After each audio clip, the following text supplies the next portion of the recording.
Good morning, afternoon, or evening, all of my outdoor adventurous friends. This is The Outdoor Gypsy, where I try and bring you the highest quality content that I can in as little of time as possible. If you like this idea, go ahead, trample all over that like button down below. Consider subscribing to the channel if you like this kind of content. Stay tuned all the way to the end. I'm going to be giving you my thoughts, tips, tricks, things you may want to know before you go out on this hike. So, where are we and what are we doing?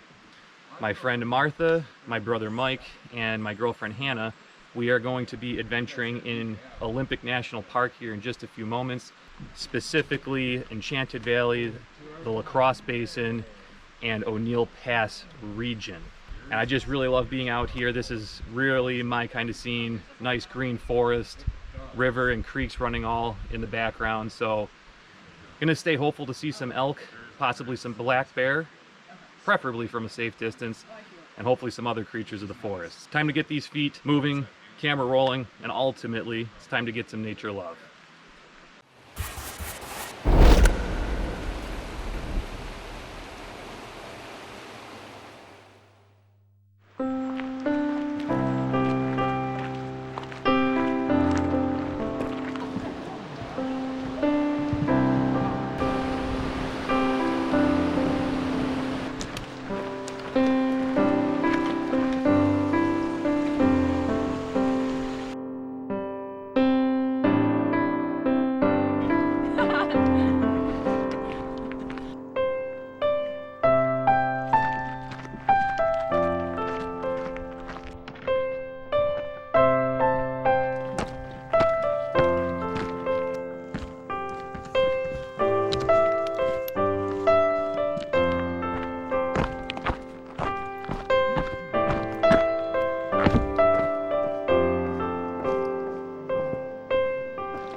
Was it a good day? Yes, it was a fantastic day. Beautiful. Longer than we thought. Was the mileage true? No. Yeah, hell no. Was it longer or shorter than expected? Longer. A mile and a half longer? That's it. That wraps it for day one. Good job, crew. Wow! HMDM.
You ruined it, Dave. Good morning. We are getting ready to pack up camp here at Honeymoon Campground. We had a very long day yesterday. Hiked, I don't even remember what it was, probably 10, 11 hours in the consistent Olympic National Park type rain. But it was actually a good day. As much as it rained, we all had a ton of fun out here. It created some really, really cool views and interesting vibes, I guess is the best way to put it. Honeymoon here affords some really good views of the mountain just behind me. Today we're going to be heading out around 9 to 10 miles to Marmot Lake, where we're actually going to be spending a couple of nights and one day just to chill and hike up into the Alpine lakes. We did get to accomplish one of our goals, which was to see some bear here. We've seen 2 yesterday. No elk yet, but tons of signs, if you know what I mean, that they are here. Time to get day 3 in the books.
dripping a balled up handkerchief. She lived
at it.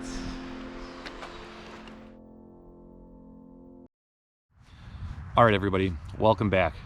As you can see here on my All Trails app, some of the general information on this trip is that it goes a distance of around 50 miles with an elevation gain of around 11,000 feet. We had done this over the course of 6 days, and we had taken an active rest day on day 4 to go do some alpine hiking to Lake Lacrosse, Heart Lake, as well as Fisher's Notch. I will be giving some more information in detail on this in a few minutes, but just know total distance clocked for us on this trip was around 70 to 75 miles. Day 1, we decided to start off our adventure at the Graves Creek Trailhead, which is at the very end of Graves Creek Road, which is in the southern half of Olympic National Park. Once you start off on this trailhead, you are very quickly going to turn into the East Fork of the Quinault River Trail.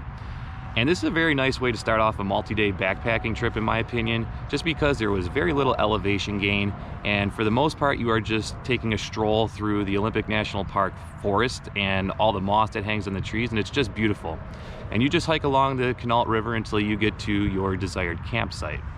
Even if you leave later in the afternoon like we had done, there are many opportunities here for you to set up camp fairly quickly. That being Pony Bridge Camp, which is only 2.5 miles from the start of the trailhead. You also have Fire Creek Camp, which is 3.5 miles from the trailhead. O'Neill Creek Camp, which is 6.5 miles from the trailhead. And then where we had set up camp for the first day, which is Pyrites, which was 9 miles from the trailhead. Pyrites Campground was a very nice campground. I thought it was a good distance for day 1, and it was very well situated between the trail as well as the Quinault River. I thought the campsites for the most part are fairly well interdispersed between each other. If I was to guess, there's around 15 to 25 spots. There were quite a bit of people with us there, just so you're aware. So try and get a head start if you can to grab the prime spot. Day 2. This to me was the highlight of the trip. Now, a lot of people are going to call me crazy here for wishing for rain, but I was secretly, before this trip began, hoping for rain. And the reason for that is because this, to me, in my opinion, is what Olympic National Park is known for. It's known for its deep forests, its moss-covered trees, and its rain. When we had headed out from Pyrites campsite all the way up into Enchanted Valley, it felt exactly like that. It felt enchanted. All the low-lying clouds, the mist, the fog, the rain, it felt like you were in another world.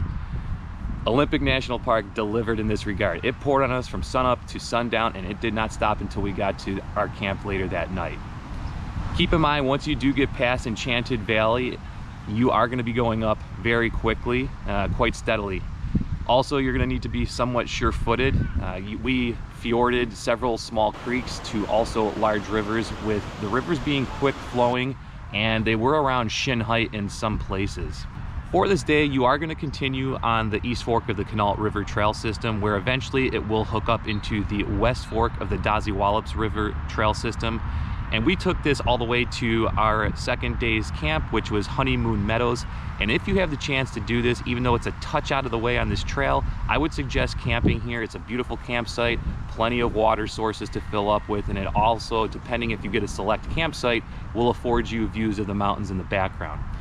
Even if you don't, there is Camp Siberia and Lacrosse Pass Camp, which are smaller, but they do have some decent camp spots at them. Along the way from Enchanted Valley to wherever it is you're going to camp, you are eventually going to get to Anderson Pass. You are going to notice a little spur or notch trail that's going to take you to a viewpoint of Anderson Glacier. For us on this day, we elected not to do this trail because of the low-lying clouds, and we just felt like we weren't going to be able to see the glacier with these kind of low-lying clouds, so we just headed straight to our campsite for this day. Day 3, we elected to have a little bit more of a late start, a mid-morning start if you will, and we were trying to let some of our gear dry out in the morning sunshine from the previous day 2 soaking. As epic of a day 2 as we had, I would have to say day 3 was just as grand as day 2. Just in a different way. Day 2, you were just playing in the rain, low-lying clouds, just the enchanted feeling. And then day 3 broke way to just beautiful sunshine on snow-capped mountains everywhere you looked. It was just jaw-dropping as far as the eye can see. For this day, you are going to head for Lacrosse Pass via the Lacrosse Pass Trail, which will eventually lead you into the Duckabush River Trail, and then ultimately into the O'Neill Pass Trail. And then for us personally, our day 3 camp spot, which was Marmot Lake Campground. This was a very long day for us. The last mile to 2 miles was pretty much straight uphill to Marmot Lake Campground. I personally thought my girlfriend was gonna want to kill me here. I thought she was gonna stab me in my throat. Fortunately, she didn't, and I'm still here to talk about it. We had finally got to Marmot Lake Campground at the very end of daylight, and we pretty much set up our tents under the stars. Day 4, we decided to have an active rest day where we were gonna do a day hike up into the Alpine country to go view Lake Lacrosse, Heart Lake, and what we eventually found out was an extra little hike of a viewpoint of Anderson Glacier called Fisher's Notch. We've been told that if we take this Fisher Pass right here, there's no trail for it behind Lacrosse Lake, that you can actually oversee all of Anderson Glacier, Anderson Pass, as well as Mount Mystery. I would suggest that you do this if you are sure-footed and you don't really have a fear of heights, but it does afford an absolute epic view of Anderson Glacier. Regardless of whether you go to Fisher's Notch or not, I would say take a swim in Lake Lacrosse or Heart Lake. Even though they are a little bit colder, they are absolutely beautiful, and hey, why not take a dive into a lake that very few people have the opportunity to do. Day 5, we decided to pack up Marmot Lake Camp. We headed out to O'Neill Pass by the O'Neill Pass Trail, and it really affords you some nice distant views of Anderson Glacier at the very top of the pass. This is a very nice trail for the majority of the way. It's just unfortunate because it becomes frustrating that the trail is very overgrown and you're just sidestepping and ducking under a lot of overgrown trees over the trail. Not to mention, it can make it a little bit unsafe because on the left side of you, for the majority of it, there is a large declivity that, you know, if you're not sure-footed, you could take a spill down several hundred feet. So it does make it a little bit frustrating on the O'Neill Pass Trail. But hey, it's backcountry hiking. You have to expect it at some point. Eventually, you're gonna loop back around on O'Neill Pass, at which point Anderson Glacier does come back into full view, and you do get many different opportunities to take in the views of Anderson Glacier again. O'Neill Pass Trail eventually will connect back into the east fork of the Quinault River, where we took that back down and camped at the Enchanted Valley campsite. It's very interesting for us because we had come through this on day 2. It was mysterious and raining and beautiful, and then on this day it was extremely hot and it was very sunny and bright. If you are camping at the Enchanted Valley campground, you are going to see the Enchanted Valley Chalet. This does have a very interesting story to it, and I would suggest checking it out either online, or it does have the story posted to it on the building if you are out there. I'm not going to spoil it for you, but you know, check it out on your own time. Day 6, final day, we packed up camp at Enchanted Valley, and as always, kind of a bittersweet moment here where, you know, you're glad to be done, feet are sore, but you know, kind of bitter that you know that the adventure is coming to an end. Same way you came in, you're going to be going out here on the east fork of the Quinault River trail system, and again, very flat going back to Grays Creek Trail. Not a whole lot to report here since, you know, it's the same as day 1. All right, some general tips, things that you might want to know before you go. If you're looking for complete solitude in this area, away from human interaction, I don't think this is going to be the place, especially on the very early parts of this trail going towards the Enchanted Valley. This is very heavily trafficked. And I would say even up into the high alpine campgrounds here at Marmot Lake and Lake Lacrosse, there still is a moderate amount of people. If you are looking for complete solitude, I don't think this is the place for you.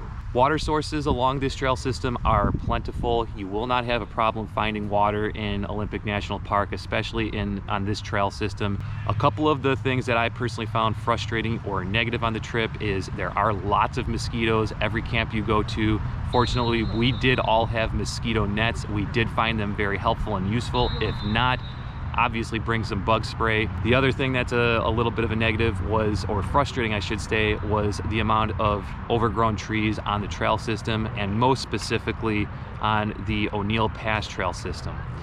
You are also going to encounter many, many, many down trees along the entirety of this trail system. I don't even know how many. It had to be 50 to 100 down trees, at which point you're taking off your backpack for some of them to try and get over these trees. As you can imagine, like in any national park, there are a lot of wildflowers to be seen. Depending on the time of the year you do this, your experience could differ quite drastically than ours. We had done this in mid-August, and some of the wildflowers that we had seen are fireweed, tiger lily, Indian thistle, Indian paintbrush, harebells, red columbine, amongst many others that I will leave some pictures of here.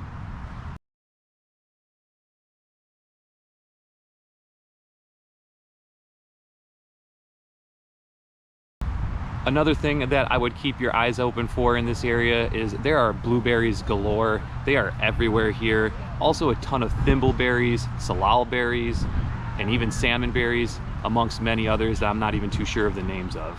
Olympic National Park actually lends itself quite well to wildlife viewing. We had seen several groups of ptarmigan. We also had seen about half a dozen or so black bear, a couple of instances which were a little too close for comfort, but nonetheless, we ended up enjoying the experience. There are also abilities to see large herds of elk here, though we did not, as well as cougars. Overall, the campsites in Olympic National Park and the area that we were in, I would say are very nice. I do think they were quite good, pretty well maintained, and they are pretty large overall, accommodating a decent amount of people. There are also select pit toilets at Enchanted Valley Camp, Camp Siberia, Honeymoon Meadows, as well as Marmot Lake. I do want to point out, if you are using the All Trails app, be careful when you look at the trail that goes from Lake Lacrosse, that looks like a shortcut that goes back to the Enchanted Valley region. This is extremely dangerous. Do not take this trail. It is a mountaineering route, and unless you have gear to do so, I would not do it. It should not be really on the All Trails app, and it is extremely unsafe. There is also another shortcut trail that will take you from Heart Lake also back to O'Neill Pass Trail. You can do this. We did talk to a couple of people that had taken it, but it didn't sound very pleasant, and you are going to be on an off-trail system when you do this, so just bear that in mind. All right, guys, overall, what are my thoughts on this trail? I cannot recommend this enough. This trail was absolutely amazing for so many different reasons. It's 110% a go. A++++, you have to do it. It is a must.